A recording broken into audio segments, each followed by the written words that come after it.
today I'm doing a video on how I made my reusable bulk grocery bags. You can obviously go buy yourself some reusable bulk grocery bags, but let's face it, not everyone has money to do that. And also, then you're buying a thing that someone made. So why not make it yourself? Upcycle.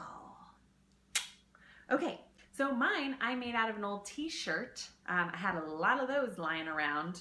And you know, sometimes you have t-shirts that are not necessarily donatable, you know, like maybe they were a workout shirt and they're a little yellow or something, and you don't want to sell that to someone else. But you don't want to just throw it away. So, you know, cut it up for rags, make it into a t-shirt quilt, or make it into a cute little bulk grocery bag. I have a little drawstring on there so you can close it up and whatever you put in here is secure. And the size of this, I would say, is pretty good for like a good amount of rice or beans, quinoa, dried pasta, or even if you're buying sugar, bulk sugar or flour, like that's the size of a bag you'd buy in the grocery store, I think. And then if you want to take it to the next level, because I know you do, you can get yourself one of these cute little water soluble wax crayons. You have to make sure it's water soluble because that means it dissolves in water, I think. The brand that I have is called Neocolor 2 Aquarelle, water soluble wax pastel in the color jade green. So yeah, you can write it down on the corner of your little baggie, and then when you throw it in the laundry after you're done using it, it washes off and it's ready for your next use. I would say when I wash these, I'm probably going to put them all in one of those like mesh bags that you have for your delicates, just because things with strings, I feel like in the washing machine, that is a tangled mess that you don't want to encounter. So yeah, so let me show you how I made this. Okay, so obviously you will need an old t-shirt, here's mine, and some very sharp scissors. Here's some cord that I got at JoAnnes. Here's an annoying cat. Here's some pins that I find helpful when I'm sewing, and some cord stoppers also from JoAnnes, and then just a ruler and some sort of pen or marker. Alright, so here I go. I'm folding the bag in half because I want to sort of see like how much material I'm working with when it's doubled over like a bag form. So I'm going to trim that along the sides and sort of trim off the jaggedy edges that I don't need and cannot use. And from here you can decide like how you want your bag to be configured, whether you want it to fold over so that the fold is on the bottom and you sew up the two sides. I find that it's easier to sort of sew the cord in the top like you see I'm doing here, and then just sew up one side. So I'm going to pin down the top folded bit here, and that's what the cord is going to go through. So I've basically made like a very thin tunnel through the top just by folding it over towards the inside of the bag, right? And I find that the pins help me to maintain a straight line. I think that's pretty common practice with sewing. Hot tip, you heard it here first. Use pins when sewing. Okay, anyway, so yeah, turn on your sewing machine and get cranking. So like I said, you're gonna leave like a little tunnel for your cord to go through, and you can choose any sort of stitch here. I think I just chose a jaggedy zigzag one, which is definitely the technical term. This is the one stitch of the bag that's going to show, as you see here. So you could choose something fun if you have the ability, or your sewing machine has the ability. I think I just cut myself. Yep, sure did. So I made a couple mistakes, but who cares? Not me. All right, so here I go. I have flipped the bag basically inside out, and I'm going to sew along the two edges because the folded edge there is on the side, if you can tell. Um, I'm going to do just a sort of continuous stitch up one side and then turn the bag. And you won't see this stitch, so that's cool. You can mess up all you want because it'll just be folded out.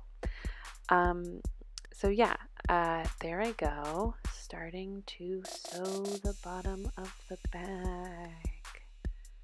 And here we go. So as you'll see, I am going to get to the edge there and just sort of pivot the bag, if you will. Pivot, pivot. Anyone know that reference? Pivot, friends. Ross Geller. Okay. Yeah, and that's easy as that. Like just a couple stitches, guys, and you have a bag. It's real simple. Do a little back stitch or whatever you do to like ensure that the thread's not going to come out. Tie it off, whatever the technical term is. Yeah, we made a couple mistakes. That's okay.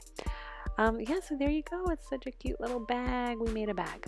So now I'm taking my cord and oops, there's a little piece of trash that I've made, but it's cardboard, so recyclable or compostable, maybe.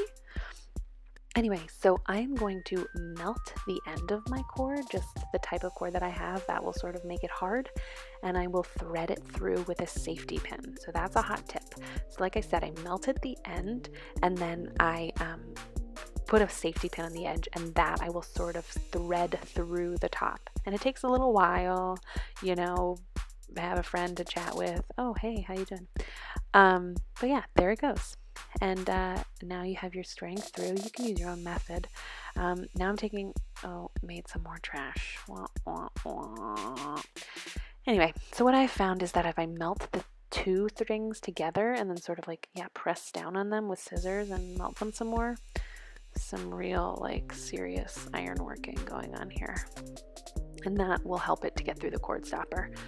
And that's it. Look, it's done. That was so easy, especially when you speed up the film like that. So where'd I go? Oh, here I am. I've got that crayon now that you saw before, and I'm showing you how to write some numbers, which you probably know how to do. Okay, guys, so that is how I made my handy dandy, adorable little bulk grocery bags. I hope that tutorial was helpful because I've never filmed something like that. And oh boy, if you saw the setup that I have, there was tripod, there was a selfie stick, there was duct tape. It was not cute. But anyway, so I hope that was helpful. It was fun to make, and I'm just cranking these out now like a crazy person, really. So I'm going to show you now a couple of other ones that I have made also. Here they are. So yeah, as you see, the little red one down in the corner there, but then I have this little blue guy that I actually sewed a zipper into. I'm thinking he'll be a cute little snack bag, you know, Togo snacks. Same with that black one up there. I put a snap on that. But then yeah, the purple and the pink are just another sort of thing to throw in some produce or some dry goods. And yeah, aren't they so cute? Guys, I want to stress that I am not a professional sewer, seamstress, not at all. But I know I'm pretty confident in sewing a straight line, and that's really all you need, okay? So I don't want you to think that you have to be an advanced seamstress to pick this project up. Of course, if you are an advanced seamstress and you're watching this, I'm so sorry. I'm very grateful to live near a grocery store that is super accommodating to this bullshit, because they're used to like all sorts of hippies up in there with their jars and their bags and their crayons and whatnot. So when I go through there with this, they're like, yeah, what else you got? But the truth of the matter is that not all grocery stores are like that. And I don't always shop at that store. I like to go to Safeway. I like to go to Sprouts and Trader Joe's. I'll miss you, Trader Joe's, and all your packaged foods. So I think I'm going to do another video about like shopping this way at different types of grocery stores and which ones are easier, which ones are harder, and like what kind of crazy side eye looks I get, because I know there's going to be some. Anyway, so that's that. I hope you enjoyed this video. Give it a thumbs up if you thought it was cute, if you're going to try out this craft, or you just think it was funny. Or subscribe to my channel because that's fun, and I'm going to be pumping these videos out like crazy. Okay, guys, that's enough for now. Bye! But yeah, let me know in the comments like what kind of things you guys put in these, and you know what other types of crafts you make. Ugh.